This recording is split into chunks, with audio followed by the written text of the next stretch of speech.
Mike, obviously your client agreed to this settlement, so I'm assuming he's on board with it. But can you just give your thoughts and your client's thoughts on it? Because on the surface, it doesn't seem that bad, but at the same time, I mean, it's in line and maybe even more severe than some of the other people involved in this case. So what are your thoughts on what was ultimately decided today?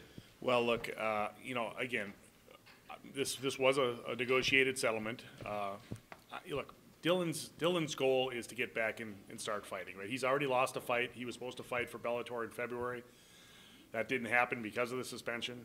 There's a lot more that surrounds that where, you know, but at the end of the day, Dillon has acted in a professional manner. He's done the right thing. His goal is to get back and to fight for Bellator as soon as possible. It looks like that he has a potential to do that in mid to late May. And so this suspension obviously runs just before that, and this was something that he was interested in pursuing because, again, whether he agrees with 100% of the details of this, that, and the other thing, that's not his goal. His goal was to get back and to start fighting again. So that's why this settlement made sense for him at the time.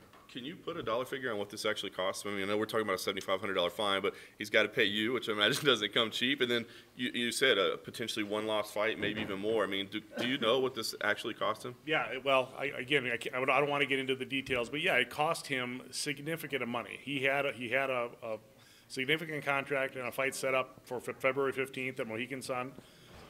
And he wasn't able to participate in that, so he lost that money. That money's gone. So in addition to the fine he paid here, he's already lost that additional. So really, he paid a lot more of a price than just what's on the paperwork today.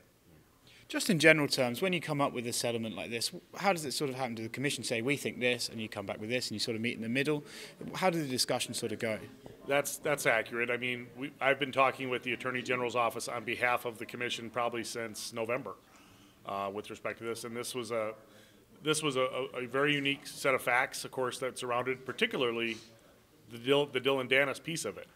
I think there were a lot of factors where if Dillon really had wanted to, and we certainly discussed his legal options in that regard, he could have taken this in a different direction. But again, to be 100% candid and clear, Mr. Danis accepts the ruling of the commission today. He agreed to that fine, and he's excited to get back into the cage. And just why are we hearing about Danis today and not last month? Is it because the facts around him were a bit more murky than the others? The commission's the executive director's legal counsel through the Attorney General's office, their goal was to try to deal with the bigger issues first with Conor and with Khabib. Further to that, we hadn't finished our negotiations with respect to Dillon at that point yet either, so it just wasn't ripe for adjudication last month. And again, these are the types of things I look at them very seriously. Certainly Mr. Danis looks at them seriously because he's got to write a pretty big check regardless of how you look at it.